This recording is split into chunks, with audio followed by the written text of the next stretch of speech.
네, 다음 소식입니다. 이 수험생들이 꼭 챙겨야 할 입시 정보를 공교육 전문가들과 알아보는 입시의 정석 시간입니다. 이 고3 수험생들에게 이 대학으로 가는 가장 넓은 문, 바로 수시 모집입니다. 이 보통은 학교 생활 기록부, 특히 내신 성적의 영향력이 큰 편인데요. 그런데 이 내신에 조금 자신이 없는 수험생이라도 얼마든지 도전해 볼 만한 수시 전형이 있다고 합니다. 먼저 영상부터 보고 오겠습니다.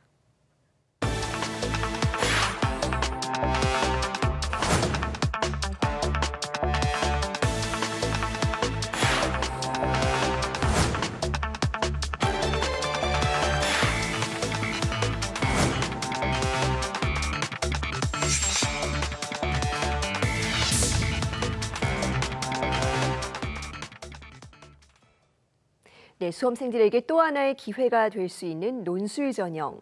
올해 입시에선 어떻게 대비하면 좋을지 전문가와 자세히 짚어봅니다. 경기 동국대학교 사범대학 부속 영석고등학교의 김용진 선생님과 함께합니다. 선생님 어서 오세요. 안녕하세요. 네, 일단 이 수시 모집에서 논술 전형을 운영하는 대학이 그렇게 많지는 않습니다. 네. 40여 곳 정도 되는 것 같은데 그래도 이 학생들이 이 전형을 주목해야 되는 이유가 있을까요? 네, 일단 학생들이 논술 전형에 주목하는 이유는 전형의 특성상 학생부에 대한 부담을 대폭으로 줄일 수 있습니다. 논술 전형에서는 논술 100%로 선발하는 대학도 많고 학생부를 반영하더라도 비중이 낮습니다. 학생부 등급 간의 점수폭이 작기 때문에 낮은 학생부 등급으로도 합격이 가능합니다. 그래서 일부 대학에서는 학생부 전형의 등급 대비로 3, 4등급 이상 낮은 학생부 등급으로도 합격할 수 있습니다. 그래서 학생들 중에서는 논술 전형에 관심을 갖는 경우가 많습니다. 특히 25 대입에서는 고려대, 상명대, 신한대, 을지대가 논술 전형을 신설하여 학생들의 지원폭이 더 확대되었습니다. 네, 부족한 내신 등급이 상당히 만회할 수 있을 것 같은데 그래도 이 수시 모집에서는 이 카드가 6장밖에 없지 않습니까? 네, 그렇죠. 어떤 학생들이 논술 전형에 지원하면 좋을까요? 일단 논술 전형 지원에서 가장 중요한 거는 수능 최저학력 기준 충족입니다. 학생부 전형에서는 특히 학생부 종합 전형에서는 수능 최저학력 기준을 적용하지 않는 대학이 많이 있습니다. 하지만 논술 전형에서는 수능 최저학력 기준을 적용하는 대학이 대부분입니다. 수능 최저학력 기준을 충족할 수 있다면 그 다음은 너무나 당연한 이야기지만 논술 문항에 대한 대비가 잘 되어 있어야 합니다. 따라서 학생들은 각 대학별로 전년도 기출문제나 모의논술 문제 등을 통해서 대학별 논술 문항에 대한 자신의 장단점을 분석할 필요가 있습니다. 네, 어떤 계열에 또 지원하느냐에 따라서 이 치러야 될 문제 유형도 완전히 달라진다고 네, 들었습니다. 다릅니다. 먼저 이 자연계열 학과에서 어떤 문제들이 주로 나옵니까? 네, 자연계열의 일단 논술 문제는 최근에 수리 논술만으로 선발하는 경향이 확대되고 있습니다. 네. 그러니까 과거에는 수학 논술과 수리 논술과 과학 논술을 혼합해서 실시하는 대학이 많이 있었습니다만은 최근에는 다수의 대학들이 수리 논술만으로 논술을 진행하고 있습니다. 다만 의학 계열에서는 경희대, 아주대, 연세대 미래캠퍼스 등에서는 수리 논술과 과학 논술을 모두 보는 형태를 유지하고 있습니다. 그리고 자연 계열 중에서 서울여대는 수리 논술 없이 과학 논술만으로 선발합니다. 통합과학과 생명과학 일만을 시험 범위로 하고 있기 때문에 생명과학에 장점이 있는 학생들이라면은 적극적으로 도전해 볼 만하겠습니다.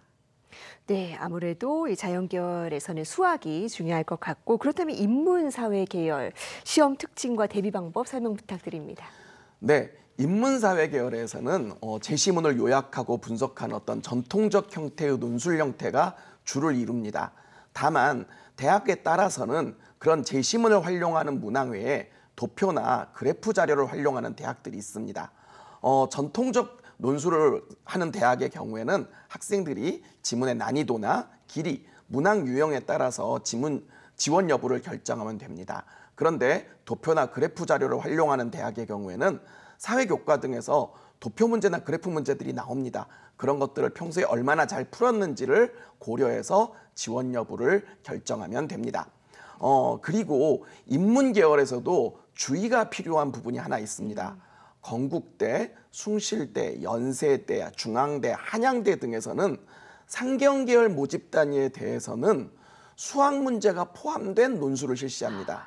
따라서 이 대학의 상경계열 모집 단위에 지원하는 학생들은 수학 문제 풀이에 대한 강점 여부를 꼭 확인해야 됩니다. 그리고 요즘 크게 부각되고 있는 부분이 교과형 논술입니다. 전통적 논술의 어떤 어려운 문항이 아니라 비교적 쉬운 문항으로 구성된 여러 문항의 논술을 실시하는 것입니다. 가천대, 삼육대, 수원대 등이 대표적인 대학인데요.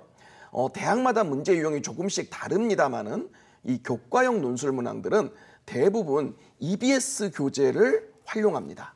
국어 문항 같은 경우에는 EBS 교재의 지문을 그대로 사용하면서 문제를 출제합니다. 해당 지문을 바탕으로 한 줄 내지 두 줄 정도의 짧은 답안을 작성하는 형태가 출제됩니다. 수학 같은 경우에는 역시 EBS 연계교재 문항의 기본 형태를 유지하면서 숫자 등을 변형한 아주 작은 변형만을 한 논술 문제 시험을 봅니다. 따라서 수능 연계교재를 중심으로 공부를 열심히 한 학생들은 좋은 결과를 얻을 수 있습니다. 네, 수능 연계 교재가 논술 전형에도 도움을 줄 수 있다. 그럼요. 예. 그다음에 이 말씀해 주신 사안 외에 이 학생들이 올해 입시에서 특별히 좀 챙겨야 될 부분이 있을까요? 네, 매년 대학 입시라는 게 변화합니다만은 올해 아주 큰 변화를 보인 대학을 몇 군데를 좀 소개해드리겠습니다. 올해 대입에서 가장 큰 이슈가 의대 증원과 무전공 모집 아니겠습니까? 그래서 의대 증원으로 인해서 가천대학교에서는 의대에서 논술 전형을 실시합니다. 그렇습니까? 그런데 그 선발 규모가 무려 40명입니다.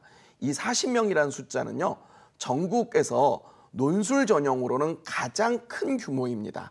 그래서 수학 논술만으로 선발을 하고 수능 최저학력 등급이 1등급 3개입니다.